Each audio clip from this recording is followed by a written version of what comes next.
കർത്താവേ, നിന്റെ കരുണ ഞങ്ങളെ അനുഗമിക്കുകയും നിന്റെ ദയാധിക്യം ഞങ്ങളുടെ പാപങ്ങൾ മായ്ച്ചു കളയുകയും ചെയ്യട്ടെ. നിന്റെ മഹനീയമായ ത്രിത്വത്തിന്റെ അനുഗ്രഹം ഞങ്ങളെ സഹായിക്കട്ടെ. ശിവന്റെയും മരണത്തിന്റെയും നാഥനും പിതാവും പുത്രനും പരിശുദ്ധാത്മാവുമായ സർവേശ്വരാ,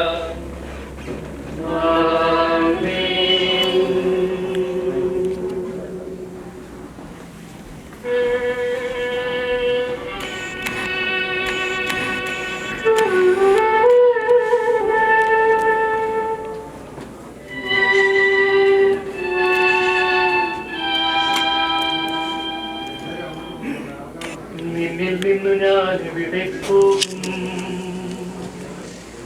എവിടെയൊളിക്കും കർത്താവേ? സന്നിധി വിട്ടെങ്ങോടും ഞങ്ങൾ. ആകാശം നിൻ പാർപ്പിടമല്ലോ, കരയും കടലും നിറയും പോലെ.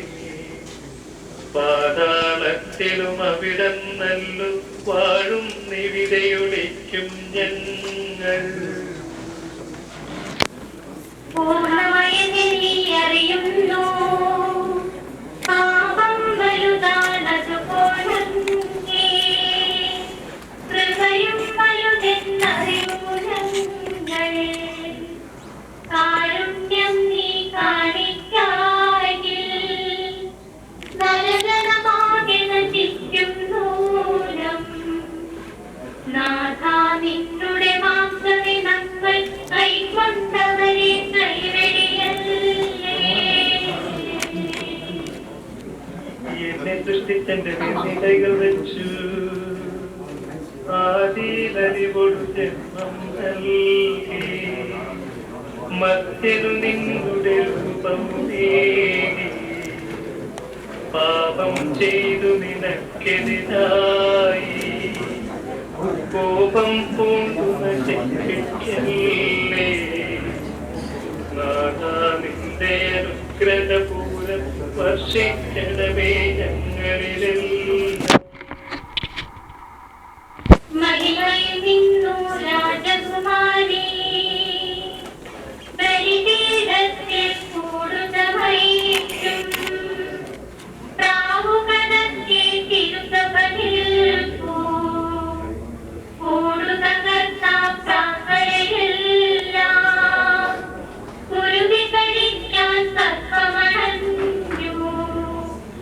കർത്താവേ, നിൻ ദിവ്യനിരന്തം തേടിയ സഭയെ കൈവെടിയല്ലേ. കടലിൽ യാത്ര ചെയ്യുന്നവർ ആഴികടക്കും വർത്തകരെ പൂഴിയിലെങ്ങനെ നീങ്ങുന്നു നാം. കരയെത്തുമ്പോൾ ധനമില്ലാത്തോ കരയും മറ്റവർ ആനന്ദിക്കും. ശാശ്വതമാം ധനമുള്ളവരെല്ലാം അന്ത്യദിനത്തിൽ വിജയം നേടും. ഞങ്ങളെ തിരസ്കരിക്കരുതേ.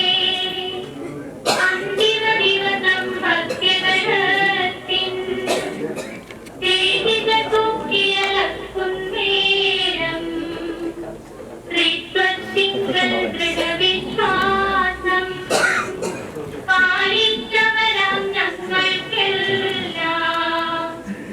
ആനന്ദത്തിൻ പകുതിക്കായും നൽകണമേ ചിരമക്ഷയ ജീവൻ. കർത്താവിനെ കഠിനമായി ശിക്ഷിച്ചു, വേദന തിങ്ങിയ ജീവിതയാനം പെട്ടെന്നു നിലച്ചു കഴിഞ്ഞു.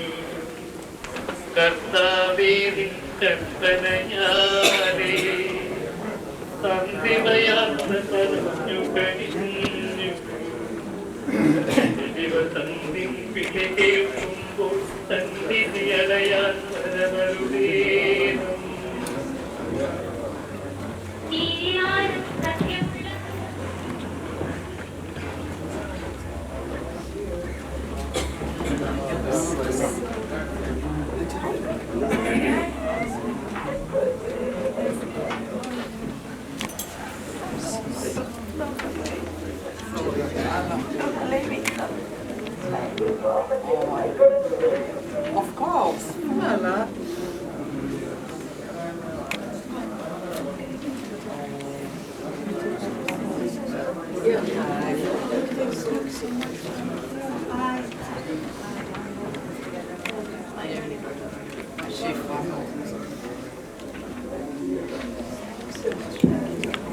നമുക്കൊന്ന് പ്രാർത്ഥിക്കാം.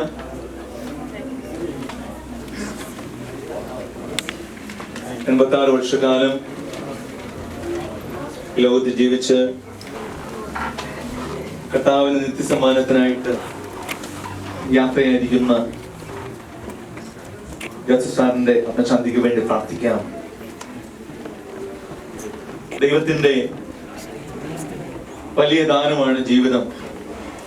മരണം ഒരിക്കലും അവസാനമല്ല, മറ്റൊരു ജന്മമാണ്. കർത്താവിനോടൊത്തുള്ള ഈ തീർത്ഥയാത്ര ഏറ്റവും സന്തോഷപ്രദമാക്കി തീർക്കണമേ എന്ന് പ്രാർത്ഥിക്കാം. പ്രാർത്ഥനയോടൊപ്പം കുടുംബാംഗങ്ങൾക്ക് വേണ്ടി നമുക്ക് പ്രാർത്ഥിക്കാം. ദൈവത്തിന്റെ വചനം അത് ജീവനുള്ളതാണ്. ഞാനാകുന്നു പുനരുത്ഥാനവും ജീവനും, എന്നെ വിശ്വസിക്കാൻ മരിച്ചാലും ജീവിക്കുമെന്നുള്ള കർത്താവിന്റെ വചനം പ്രിയപ്പെട്ട സഹധർമ്മിണിക്കും മക്കൾക്കും കൊച്ചുമക്കൾക്കും എല്ലാം സമാശ്വാസം കൊടുക്കട്ടെ എന്ന് പ്രാർത്ഥിച്ച് നമുക്ക് ഈ ചെറിയ ഒഫീസ് ചൊല്ലി ആത്മശാന്തിയോടെ നമുക്ക് പ്രാർത്ഥിക്കാം.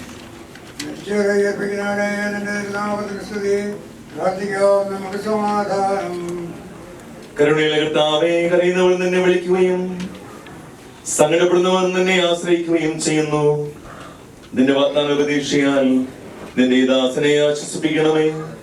ജീവന്റെയും മരണത്തിന്റെയും നാഥ, പിതാവും പുത്രനും പരിശുദ്ധാത്മാവുമായ സർവേശ്വരാ, എന്റെ കർത്താവേ, നിന്നെ ഞാൻ പ്രവർത്തിക്കും. മഹിമയുടെ അന്തിമ വിധി നാളിൽ കർത്താവേ, നീ അണയുമ്പോൾ കരുണയോടെ എന്നെ നിർത്തണമേ. നല്ല വരുത്തുവാനും ഭാഗേ കർത്താവേ, നിൻ കുരിശിൽ ഞാൻ ആരാധിച്ചു വണങ്ങുന്നു. അതുതാൻ ഞങ്ങൾക്ക് സ്ഥാനം രക്ഷയുമേറും നൽകുന്നു. ആകാശവും ഭൂമിയും നിന്റേതാകുന്നു. ആകാശവും ഈ ഭൂതലവും താവകമല്ലോ കർത്താവേ. ജീവിക്കുന്നവൻ അഭയം നീ നൽകണമേ. മൃതനായസ്സും അവരാനന്ദകീർത്തനങ്ങൾ പാടും. മൃതരാം നരരുടെ പാപങ്ങൾ മായ്ക്കണമേ നിൻ കൃപയാലേ. മാമോദീസ വഴിയങ്ങേ സുതരാണവരും നോക്കണമേ. അവന്റെ സന്തോഷത്തിൽ അവൻ ആനന്ദിക്കും. കർത്താവേ, നിൻ ശോണിതവും ദിവ്യ ശരീരവും അറിവോടെ ഉൾക്കൊണ്ടവനാം നിൻ സുതരെ നിത്യവിരുന്നിൽ ചേർക്കണമേ. അവരിലാരോ ശേഷിക്കില്ല. മഴ പെയ്യുമ്പോൾ വയലുകളിൽ വിത്തുകൾ പൊട്ടി മുളയ്ക്കുന്നു. കാഹളനാദം കേൾക്കുമ്പോൾ മൃതരിൽ ജീവൻ ഉദിക്കുന്നു. പിതാവിനും പുത്രനും പരിശുദ്ധാത്മാവിനും സ്തുതി. പാവാപുത്രൻ റൂഹായേ, മൃതനാവിനിൽ കനിയേണം. ജീവൻ നൽകി മഹോന്നതമാം പ്രഭയുടെ നാട്ടിൽ ചേർക്കേണം.